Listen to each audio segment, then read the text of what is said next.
Hi, I'm Rachel Lynn, and today I'm going over my August mid-month update. I'm also going to be telling you all of the money that I spent at FinCon this year. If you are new here, I am on a journey to get out of my student loan debt and lose some weight along the way. If any of that interests you, go ahead and click that red subscribe button down below and join me on this journey. I do apologize for the lighting. It's actually very early in the morning. I'm also trying a new setup with a separate camera that's over here. So I am trying something new, so please bear with me. But let's go ahead and get into the budget because I'm actually going to work today. If you don't already know, I do not currently have a job. I'm actually a teacher without a classroom. And in the meantime, I am doing different side hustles, and today I am subbing. Let's get into the budget, and I just want to show you everything that's going on over there. Alright, we are officially into my budget, and I have my notes. I went to FinCon. If you don't know about that, I did a vlog on that, and then I also plan on doing a video hopefully next week that is everything that I kind of like. Well, not everything, but the big takeaways from FinCon. I will link the vlog up in the sky for you. You can check it out. But I just discovered this week that it actually cut off like the last 4 minutes of me talking. And I don't really know why, because it's saved correctly. It's just, I guess, YouTube is being weird. But anyway, so my notes, if I'm looking this way, it's because I'm looking at my notes. I don't know if I can line it up right, because this is new for me, so trying something different. But FinCon, there's, of course, extra spending for FinCon, and then, why does that say dates? Oh, the dates of everything might be off a bit, especially from FinCon spending, because I updated the whole budget after I got back from FinCon. Let's go on to my known allocations. Church, so far, I have given $90. My savings, I have put $47.10 in there so far. This is just extra money, and I will show you that in a little bit once I get to my income. My rent is $273.66. This actually goes to pay my Nelnet undergrad degree because I live at home, and so I pay that for my rent, and I just don't pay rent to my parents, even though I should be, and I do.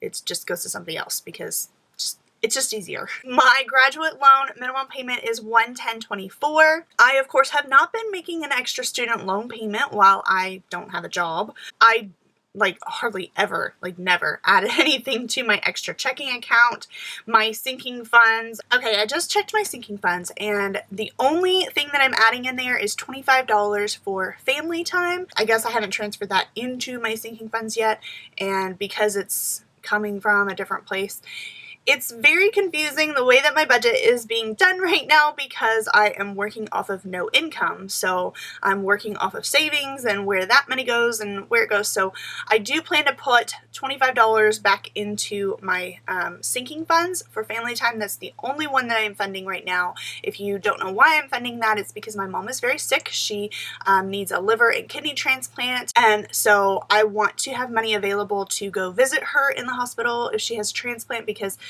both places that she is getting on the transplant list are both pretty far away. I also have a video a little bit more about that and her whole situation, and I will link that up in the card for you as well. Then my HP Instant Ink is $5.29, and that is an ink service for my HP printer. You have to have an HP Instant Ink printer. It's like wireless, and I get ink sent to me instead of going to buy it, and it is much cheaper than buying new ink when I need new ink. It is a really great service. You do need a printer that is HP Instant Ink capable, but if you have one, I have a code down below in the description box to get a month free, and you get a month free and I get a month free, so you can use my code. And if you are new, I'm pretty sure that you can stack codes, so you can actually go and search the internet, especially teacher blogs. They have codes everywhere, so you can actually put a lot of different codes in, and if it doesn't allow you to put different codes in,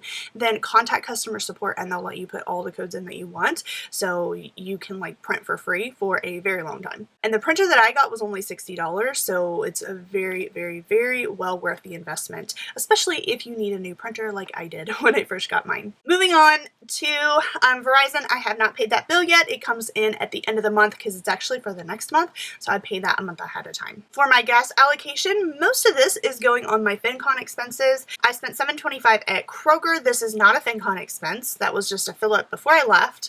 And then $24.04 at Kroger while I was driving on the road. $23.87 at Paw Paw. That's what it came through in my card transactions. So I don't remember stopping at a Paw Paw, but that was definitely a place that I stopped, I guess. I think I called it something else in my Money Monday video. And then at Sheetz, I don't know why they called themselves Sheetz, but $22.65. And then Sunoco, I think I called that something else in my video as well, because sometimes, you know, gas station or a convenience store, they might have two different names, and I just pick one for Money Monday. $24.02, and then Speedway, this is the last fill up after I got home, and that was $17.47. So I have spent a total of $119.30. This is more than my normal gas budget, but actually not too much more. Normally I give myself $75 a month for gas, and I'm at $119.30. I am probably going to need one more fill up before, hopefully just one more fill up before the end of the month, so I should be well within budget with $105 left. Then for my groceries allocation, I've actually been pretty good about not spending money on groceries and letting my parents pay for everything, but I did take some food with me to FinCon, so this is a FinCon expense. This was $67.34 at Kroger, and if that saved me from buying food 6 or 7 times while I was on the road or at FinCon, then that money would have been worth it, and I definitely saved a lot. Yes, I did save several meals. I think I only paid for about 3 or 4 meals while on the road altogether and at FinCon itself. So I'm pretty impressed with that. And that's for, you know, 7 full days. Then for my teaching allocation, I actually spent money. So if you have been keeping up with my Money Monday videos, you will have seen I bought these tiny little red solo cups, and I bought, I think like 4 or 5 packages of them, and I spent $15.85, and that's because they were so super cute, and they are a great building material that are small. Now I have full-size red solo cups that I think I have over 100 of them for 100th day of school and for building, but they take up a lot of room and a lot of space, which is fine, but sometimes you want to have an activity that takes up less space, and so I can have the exact same activity but smaller. That's why I've kept $25 in my budget for teaching expenses, just in case something like that comes up. It's great for any grade level, no matter what I teach. That's why I went on ahead and bought it. So I still had $9.15 left in the budget, but I really don't plan on spending that. Now for my spending allocation, I had a $6 bank fee because I am no longer getting direct deposit. I'm hoping that I can argue at least 1 or 2 of these away, but right now I haven't been able to do that because I don't have a steady income for me to be able to argue that away with. I went to Walmart and spent $69.93. This was mostly like beauty supplies that I wanted or needed or had been putting off and decided to go ahead and get going to FinCon. Most of it was probably a splurge, but because I gave myself extra spending money just for being on the trip, but I didn't really spend that much money on the trip, so I feel like it kind of evens out. It's not considered a FinCon expense, even though I kind of mostly bought this stuff because I was going to FinCon. They were not FinCon expenses. I went to Target. I spent $13.55. That was, actually I spent way more than that because I had gift cards, but that was another one of the same things. It's like stuff that I kind of needed or had been putting off buying, but went on ahead and got because I was going to FinCon, but they are not official FinCon expenses. And then Apple iTunes was 99 cents. So I have spent $90.47, but I gave myself extra spending money for FinCon, but obviously didn't use most of it because look at that, I still have $159 left in my budget. Now that does not mean that I'm going to allow myself to spend that much by the end of the month, but I'm gonna try to actually keep my spending money probably under $100, and so that gives me a little less than $10 left to spend for the rest of the month. So that's kind of where my thought process is at, is just because I put that money in there for FinCon and I didn't spend it at FinCon does not allow me the opportunity to spend it all like now that I'm back. Then my restaurant expenses, I went to Moe's and I spent $10.26. This was before I left for FinCon. This was while I was out shopping for FinCon, but I did spend money. For Papa John's, I spent $19.28. This was a pizza that I split between me and 2 other people, and they paid me in cash, and I just put the whole thing on my card because it was just easier that way. And I found a great coupon because that original pizza was going to be probably almost $40, but yeah, I got it way cheaper and then split it between 2 people, so it was a pretty good deal. The diner, that was $15, and actually I think I went to the diner, I think that was called the Diner Trist or something, but the diner, I think I ate that food before Papa John's, but the 2 dates are different. So that's what I mean about the dates being off a little bit. So I spent $15 eating out, going out to lunch with some YouTube friends when I got to DC, but this was just before FinCon had started, but because it was part of the trip, then I am counting that as part of the FinCon trip. A couple days later, went out to lunch with some YouTube friends, actually some of the same YouTube friends that I went out to lunch with on Tuesday, and I spent $11.44 at Chipotle, and then the Hilton, I spent $33.45. This was for a buffet breakfast, a splurge meal with my roommate Jen from the Budget Bounce, and we kind of had a splurge meal. It wasn't really worth it if you ask me, but it was kind of fun to just like have one big splurge meal, and so this was it. Then McDonald's, I spent $4.70. That was on the way back from, I was on the road and actually met up with another YouTube friend of mine, and then while still on the trip, that's why the dates are all off, I ate at Across the Pond on Saturday night, and this was with some other YouTube friends, and so my total spent is $112.73. I still have $137 left in that budget, but I am not planning on spending that like at all, so I really don't want to touch any of that. For my weight loss allocation, I have not spent anything. I don't plan on getting a 5K. I feel like that's something that I've decided to kind of cut out because I can walk here at home for free, and that's $50 that I can save each month until I have a steady income coming in. Now for my sinking funds, I had car repairs and from an oil change and new air filter before I left on the trip. That was $76.83. I stayed at Travelodge and paid $71.17. That was while I was on the road just before I got into DC because I didn't have anywhere to stay that first night, but I wanted to be there like first thing Tuesday morning, so that's why I stayed somewhere. FinCon 2020, I spent $200 for FinCon for next year. That is a huge discount. If you saw my budget report from August, then you know that that is a huge discount, and actually when I show you all my FinCon expenses, then you'll actually get to see how much last year's was because I put that in here from last month. Then I spent $99 for access to all the sessions from FinCon 19. That was $100 off for that, but here's the thing with next year's ticket. So I spent $200 for next year's ticket, but because I got it in the early bird pricing, I also already get the online access to all the sessions for next year with that $200. So that was a really, really good deal. Then I spent $485. This was technically to the Hilton Hotel for FinCon, but I actually paid it to Jen from the Budget Bounce because she paid for the hotel. She had that all ready to go. That's one of the reasons why I was able to go to FinCon, because she lost her roommate and I was able to take her roommate's place. So I paid for half of that to Jen. All right, I am going to go over my total FinCon expenses. If you have been following me, I've been talking about this for a couple of weeks. You might be really excited or nervous to see how much total I spent on FinCon. So what I did is I put it all in here and I am going to show you it all. So if you want to guess one last time how much did I spend on FinCon, leave a comment down below and pause it real quick, leave a comment down below and let me know how much do you think I spent on FinCon, because I'm about to go over all of the expenses in 3, 2, 1. Let's go. All right, I can't get it all in one thing here. So I have my original ticket that I purchased in August. So this didn't go in my September budget. $422.80. And I actually got $100 off that price as well. Plus $100 off the the online access from this year, which should have been $200, but I got it for $100. So I, in total, spent a little over $500 for my ticket for this year, including the online access. Next year, I spent $200 total. That's it. And the online access.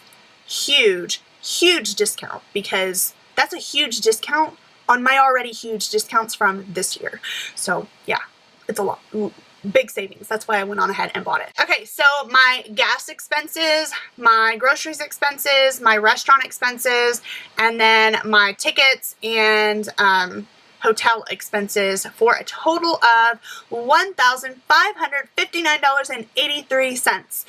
My budget in my head was to go for somewhere between $1,000 and $1,500, and if I could keep it under $1,500, that would be awesome. It was a little tiny bit over, but really, I'm not mad about that at all, because a huge portion of that is food that I spent at the store. $67.34 that I spent on food at the store. And I brought so much food back, so much food, like almost all of my food I feel like I brought back with me. Plus, Jen had bought an Instacart order and she couldn't fly with that food, so she sent me home with a bunch of food too. So really, if I had kind of spent less money on food at the grocery store, then I would have stayed within budget, because there was so much free food and drinks and things at FinCon itself. And so now I know that going into the future, but next year it's actually in California, so I wouldn't be able to travel with all that food because I'll have to fly. But I can probably make an Instacart order next year for food and know that I don't need that much, so spend less money on food next year. So that's my big lesson on that, because I probably won't need as much. So I did go to the top end of where I was hoping to keep that budget. I'm okay with that, because the ticket alone was almost $600 if you include the online access, so it's a lot. And I'm ready for next year too. I already have my ticket. So next up is my income. I earned $7.10 for Capital One 360 interest. I have a link down below if you want to open up an account, and I get $20. You get a free $25 if you open up a qualifying account. And because a couple of people have actually done that this past month, I actually earned $40. So 2 people have opened an account with Capital One 360. So thank you very, very much for that, and I hope that you are enjoying those accounts as much as I do.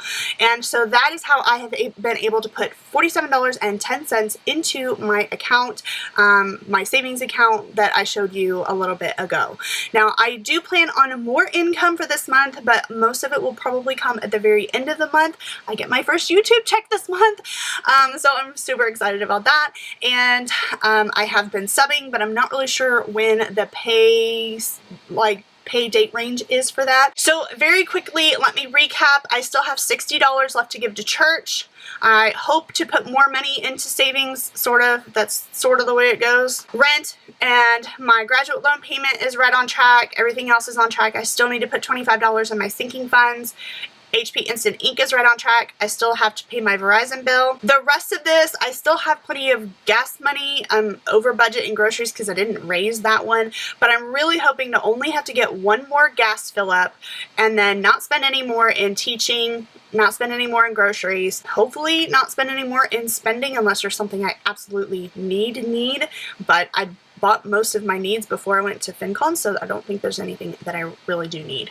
And then not really spend anything else in restaurants unless it's with cash or gift cards. And I also don't really plan on spending anything in the weight loss category for the rest of this month. That's not to say it won't happen, so you definitely want to catch my September budget recap that I will post at the very beginning of October once the month has closed out, so you'll want to catch that. But I'm really hoping that I can get away with not spending very much money. I am also trying to work hard and earn extra money by the end of the month, hopefully recover and recoup some of those FinCon costs. Actually, I'm taking Sarah from the Budget Girls challenge of Sell Stuff September and trying to earn money to recoup my FinCon expenses. But because September's already halfway over, I'm going to actually try to give myself until the end of October to try to recoup all that money. That should be plenty of time for me to do that because October is Keeneland. I know that I can work just about every day at Keeneland if I'm not subbing. So Keeneland will be a pretty good work month for me. That's one of those things. That's why I said, okay, I'm going to go to FinCon, because I knew that this stuff would be coming up, that I would be earning money. This month was a huge spend month, but I think it was well worth it. I do plan on doing a little bit more on FinCon here in the near future, so you can look out for that. Don't forget to subscribe down below to watch me on this journey. Like this video because it does help me out here on YouTube, and share this video with somebody else that might be trying to get out of debt. Thank you so much for watching, and I will see you in the next one. Bye!